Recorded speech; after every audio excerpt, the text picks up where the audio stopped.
Hay una relación especial entre Cristo y ellos, y es la encomendación que se ve, y es por eso también desde el principio cogió a 12 y los envía. Hay una relación especial con ellos, distinta al resto de los discípulos, que hemos dicho que son muchos,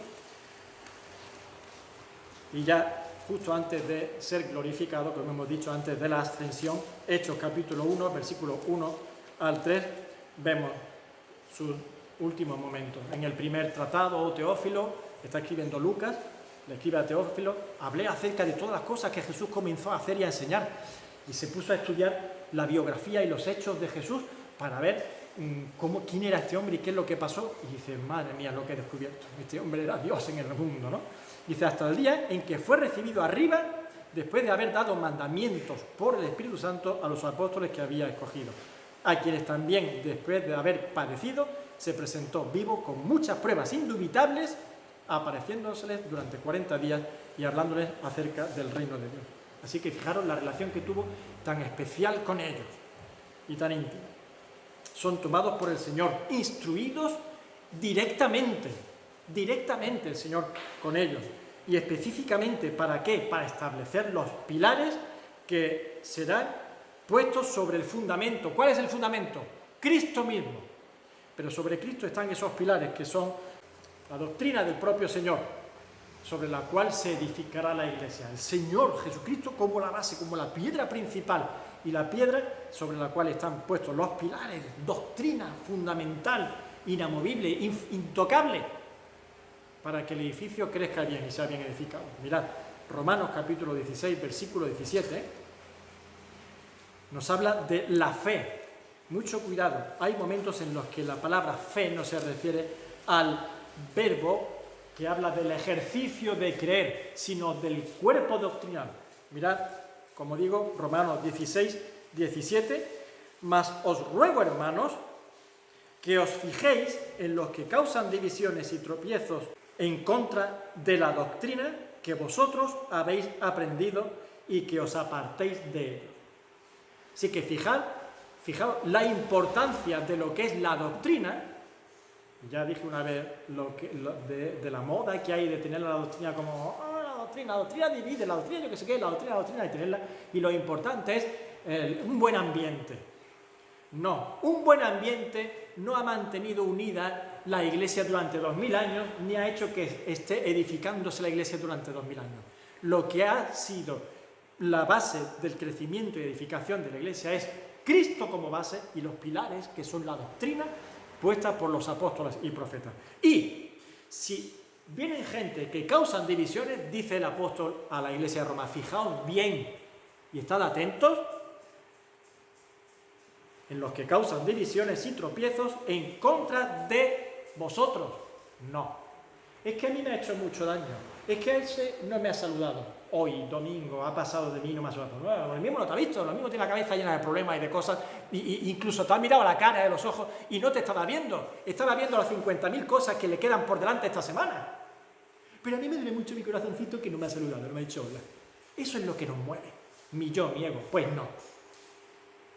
Fijaos bien en los que causan divisiones y tropiezos, no a ti, sino en contra de la doctrina que vosotros habéis aprendido.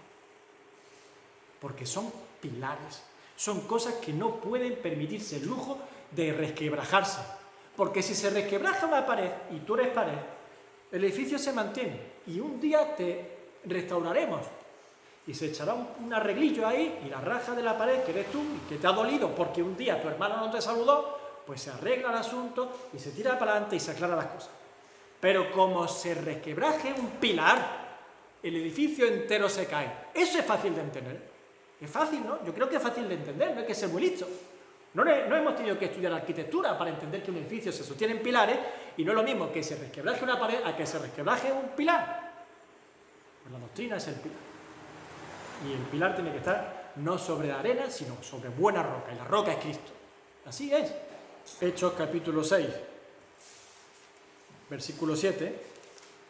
Hemos visto el tema de la doctrina como pilar. Pues ahora vamos a ver el tema que he comentado, de la fe como ese cuerpo doctrinal. Hechos capítulo 6, versículo 7. Vamos a ver varios pasajes. Y crecía la palabra del Señor y el número de los discípulos se multiplicaba grandemente en Jerusalén. También muchos de los sacerdotes obedecían a la fe. ¿Esto qué es? Que los sacerdotes obedecían a la fe. ¿La fe qué es lo que es? ¿Cómo se obedece a la fe? Obedecían al cuerpo doctrinal, a la enseñanza apostólica.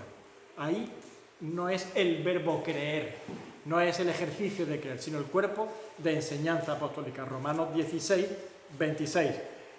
Pero que ha sido manifestado ahora y que por las escrituras de los profetas, según el mandamiento del Dios eterno, se ha dado a conocer a toda la gente para que obedezcan a la fe. ¿Cómo que obedezcan a la fe? Pues eso, que obedezcan a la doctrina que se ha dado, a la enseñanza, al cuerpo de enseñanza bíblico cristocéntrico. Segunda de Corintios 13, 5. Examinaos a vosotros mismos si estáis en la fe. Probaos a vosotros mismos. ¿Cómo que si estamos en la fe? No es si creo o no creo, yo sé cuándo creo, cuándo no creo. Es si estoy andando conforme a los principios de la enseñanza y doctrina del Señor y de los apóstoles, la doctrina bíblica. Eso es examinarnos a nosotros mismos si estamos en la fe. Gálatas, capítulo 1, versículo 23. Solamente oían decir, aquel que en otro tiempo nos perseguía, ahora predica la fe que en otro tiempo asolaba. No dice, ahora predicaba a tener fe en Cristo. Si eso es una predicación que tenemos. Nos predicamos que todo aquel que en Él cree no se pierde, sino tiene vida eterna. Cree en el Señor Jesucristo y será salvo tú y tu casa, etc. No, pero eso no es lo que está diciendo. Dice, ahora predica la fe que en otro tiempo asolaba. Él perseguía a gente que tenían tal doctrina. Y ahora no la persigue. Ahora lo que hace es predicar esa doctrina, la fe, ¿veis? Ese cuerpo de enseñanza doctrinal. Y por último, como más ejemplos, Judas 1:3. Amado, por la gran solicitud que tenía de escribiros acerca de nuestra común salvación, me ha sido necesario escribiros, exhortando que contendáis ardientemente por la fe que ha sido una vez dada a los santos, por esa enseñanza, por ese cuerpo doctrinal que os guía y que son los pilares de vuestro crecimiento. Y el último, Apocalipsis 14, 12. Aquí está la paciencia de los santos, los que guardan los mandamientos de Dios y la fe de Jesús. ¿Vale? Aquí está la paciencia de los santos, los que guardan los mandamientos de Dios y el cuerpo doctrinal de Cristo, la enseñanza, la revelación de Cristo, la fe de Jesús. Bueno, una de las cosas que hacía la Iglesia al principio del todo y que se ve en el capítulo 2, versículo 42 de los Hechos, era y perseveraban en la doctrina de los apóstoles, en la comunión unos con otros, en el partimiento del pan y las oraciones. ¿Veis? Prácticas bíblicas de una Iglesia conforme a la enseñanza de la palabra de Dios. Perseverar en la doctrina de los apóstoles, y por eso estamos viendo quiénes son y qué son los apóstoles, en la comunión unos con otros, en el partimiento del pan y en las oraciones. Dos casos excepcionales. Encontramos que aparte del grupo inicial de los 12 escogidos en el principio por Cristo, que serían sus discípulos, sus 12 discípulos, a los cuales llamó apóstoles, y ser enviados a ese ministerio apostólico, existen dos casos más que son unos extras que se dan dadas las circunstancias, pero que siguen un patrón concreto necesario. Estos dos casos son Matías y Saulo. Vamos a ver el caso de Matías. En el caso de Matías lo que se ve es una condición indispensable que se comenta en el pasaje de Hechos, capítulo 1, versículos 21 al 26. Se ha dado la situación, la circunstancia de que Judas había traicionado al Señor. De los 12 quedan por tanto 11, pero tiene que ocuparse el número de los 12. El Señor no se había equivocado, el Señor sabía lo que había hecho, pero tenía que ser así, y así sucedió para que se cumpliesen las Escrituras. Pero ese lugar no podía quedarse hueco. Aunque no se equivocó con Judas, el lugar de Judas había que ocuparlo. Dice, porque está escrito en el libro de los Salmos, sea hecha desierta su habitación y no hay quien more en ella, y tome otro su oficio. Entonces los discípulos se reúnen y dicen, es necesario pues que de estos hombres que han estado, atentos, aquí condición que se da, de estos hombres que han estado juntos con nosotros, vean allí gente con ellos, todo el tiempo que el Señor Jesús entraba y salía entre nosotros, comenzando desde el bautismo de Juan hasta el día en que de entre nosotros fue recibido arriba, así que fijaros, se dan datos de los que estaban con Jesús entrando y saliendo a diario, conviviendo como los discípulos, y el periodo desde el bautismo de Juan, que es cuando el Señor comienza su ministerio, con 30 años, hasta el día en el que asciende a los cielos, 40 días después de su resurrección. El que haya cumplido esos requisitos, uno sea hecho testigo con nosotros de su resurrección. Es decir, va a ser uno de los que salgan junto con nosotros a decir: Jesucristo ha resucitado y en él hay perdón de pecados y vida eterna. Y señalaron a dos: a José, llamado Barsabás, que tenía por sobrenombre Justo, y a Matías. Y orando, dijeron: Tú, Señor, que conoces los corazones de todos, muestra cuál de estos dos has escogido, para que tome la parte de este ministerio y apostolado de que cayó Judas por transgresión, para irse a su propio lugar. Y les echaron suerte, y la suerte cayó sobre Matías, y fue contado con los 11 apóstoles. Así que las condiciones debían cumplirse, salieron dos, y de esos dos la suerte cayó sobre Matías para el ministerio y apostolado. Hechos capítulo 10, versículo 39 al 42, dice: y nosotros somos testigos de todas las cosas que Jesús hizo en la tierra de Judea y en Jerusalén, a quien mataron colgándole en un madero. Ahí está Matías también como testigo. Así que no podían meter a otro que no fuese con esas condiciones, porque Matías tenía que responder también de esa forma. A este levantó Dios al tercer día, hizo que se manifestase, no a todo el pueblo, sino a los testigos que Dios había ordenado de antemano, a nosotros que comimos y bebimos con él después que resucitó de los muertos. Y nos mandó que predicásemos al pueblo y testificásemos que él es el que Dios ha puesto por juez de vivos y de muertos. Y Hechos 4:33 dice: y con gran poder los apóstoles daban testimonio de la resurrección del Señor Jesús, y abundante gracia era sobre todos ellos. Así que tenían que ser gente que hubiesen vivido y testigos, como hemos dicho, presenciales. No podía ser uno que era muy bueno, este es buenísimo, este tiene mucha fe. No, pero tiene que darse unas condiciones necesarias para después ser un testigo fiel y fidedigno, y que nadie diga: ¿y tú qué estás hablando si tú no has visto? Si tú no estabas allí. Pues sí, sí es tú. Bueno, esto deja perfectamente claro, y esto es importante que se tenga en cuenta, que es inviable a día de hoy, pero ni siquiera 100 años después de la muerte de Cristo, o sea que ya llevamos unos 2000 años, de que es inviable de que puedan haber apóstoles con mayúsculas.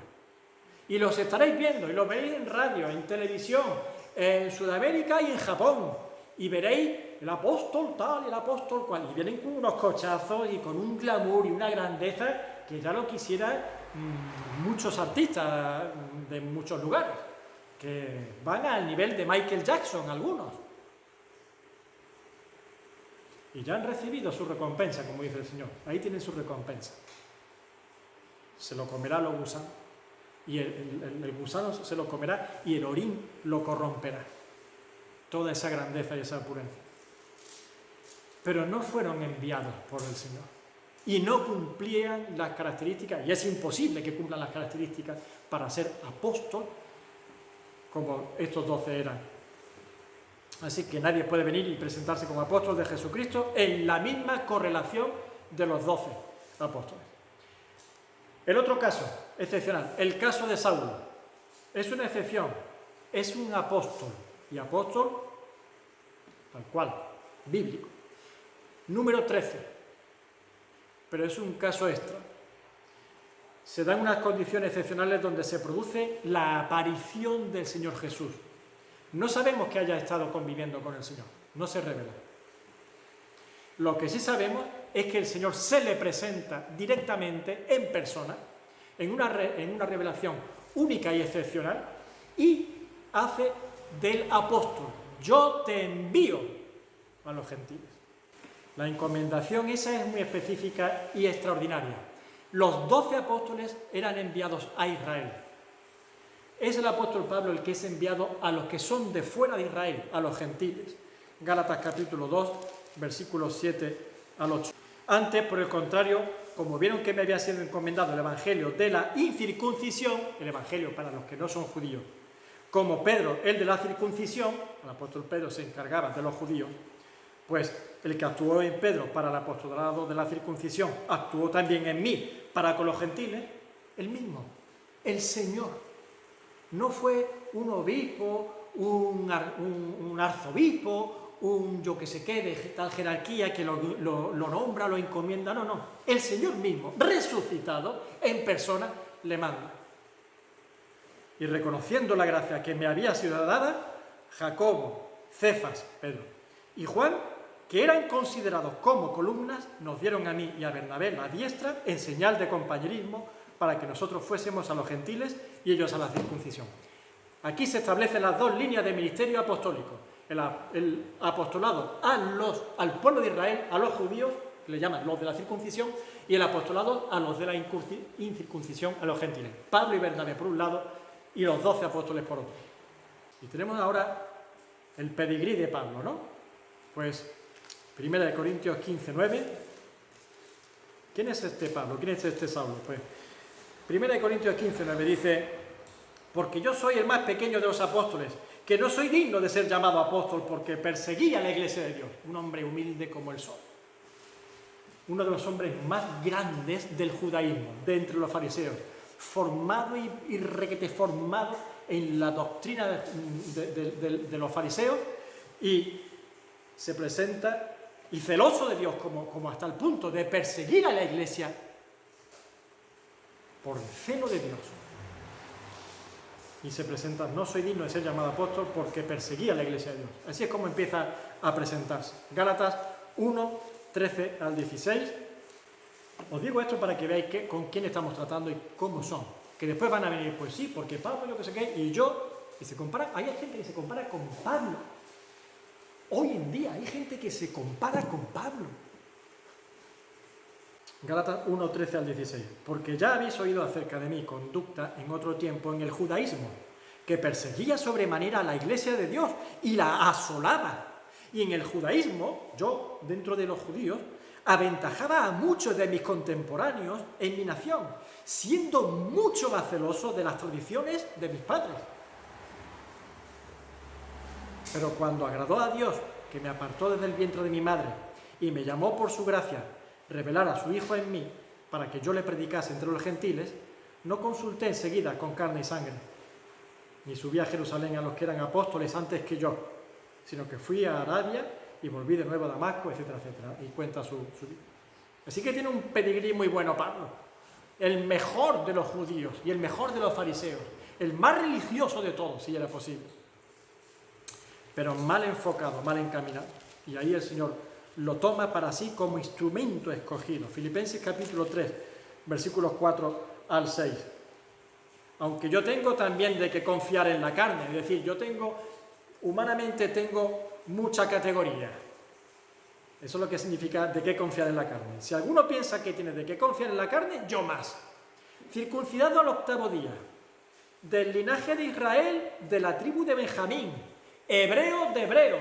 Y va subiendo categoría, poniéndose diciendo: en cuanto a la ley, fariseo; en cuanto a celo, perseguidor de la iglesia; en cuanto a la justicia que es en la ley, irreprensible. Este es su currículum, que no es un tontaina, menudo hombre. Pero cuantas cosas eran para mí ganancia, las he estimado como pérdida por amor de Cristo. Y entre tanto, los apóstoles de hoy en día, presentándose con su grandeza y sus títulos de 500 universidades teológicas y con tanta glamour y grandeza. Y el apóstol Pablo, que sí que tenía grandeza humana, dice: todo esto lo estimo como pérdida, como basura, por amor, por la excelencia del conocimiento de Cristo Jesús, mi Señor. por amor del cual lo he perdido todo y lo estimo todo por basura. Que se vaya todo el glamour, que se vaya toda la grandeza humana. Mi gloria es el conocimiento de mi Señor y mi Salvador. Ese era un apóstol. Mirad, el apóstol Pedro, en su segunda epístola, reconoce el ministerio del apóstol Pablo. Segunda de Pedro 3, capítulo 15 al 16. Y tened entendido que la paciencia de nuestro Señor Jesucristo es para salvación, como también nuestro amado hermano Pablo, según la sabiduría que le ha sido dada, os ha escrito, casi en todas sus epístolas, hablando en ella de estas cosas, entre las cuales hay algunas difíciles de entender, las cuales los indoctos e inconstantes tuercen, como también las otras escrituras, para su propia perdición. Así que fijaros lo que dice el apóstol Pedro. Habla de Pablo como hermano, amado hermano, que ha recibido la sabiduría que le ha sido dada por el Señor, que esa cosa la menciona en todas sus epístolas. Las epístolas de Pablo, las cartas que Pablo escribe a las iglesias son enseñanzas doctrinales y Pedro lo reconoce como tal. Reconoce lo difícil que es incluso entenderla. El propio apóstol Pedro reconoce la dificultad de entender alguna de ellas porque tiene tal profundidad el apóstol Pablo en esas cartas que lo que está demostrando es que no es Pablo, que es el Espíritu Santo hablando ahí y dando la revelación de Dios mismo. Y que dice que hay algunos indoctos e inconstantes que tuercen esas epístolas y esa enseñanza. Pero fijaros lo que dice, como también las otras escrituras, también las tuercen esa gente. Es decir, está poniendo las cartas del apóstol Pablo, las epístolas del apóstol Pablo, las pone al nivel de las otras escrituras. ¿Cuáles son las otras escrituras? Los profetas. Isaías, Jeremías, Lamentaciones, Ezequiel, Daniel, Oseas, Joel, Amós, Abdías, Jonás, Miqueas, Nahum, Habacuc, Sofonía, Ageo, Zacarías, Malaquías. Los libros de los reyes, los libros del profeta Samuel, el Pentateuco, Génesis, Éxodo, Levítico, Número, Deuteronomio. Esas son las otras escrituras. Y las cartas del apóstol Pablo las pone a la altura de ellos, que era la revelación del gran yo soy, de Jehová, de Yahvé, del Dios del Antiguo Testamento. Y ahora se revela a través del apóstol Pablo. Y vienen hoy con el Rolls Royce a decir que yo soy como el apóstol Pablo. No me río porque es para llorar. Sus credenciales, pues mirad, las credenciales del apóstol, las mejores, siempre será el fruto. 1 Corintios 9, 1 al 2. No soy yo apóstol, no soy libre, no he visto a Jesús el Señor nuestro, no sois vosotros mi obra en el Señor. Si para otros no soy apóstol, para vosotros ciertamente lo soy, porque el sello de mi apostolado sois vosotros en el Señor. ¿Queréis credenciales? Vosotros sois el sello de mi apostolado. Una iglesia levantada, una iglesia en Corinto, una de las ciudades más pervertidas y perversas que había en el Asia Menor, donde ya sabéis que alguna vez se ha dicho, ¿no?, lo de corintear como ejemplo de hacer barbaridades. Y allí llega el apóstol Pablo y levanta iglesia. Iglesia no digo templos, como ya he dicho más de una vez, no levanta edificios. Se convierte en personas y pasan de ser impíos y mundanos a ser hijos de Dios y luz en mitad de las tinieblas. Ahí está la garantía de su apostolado.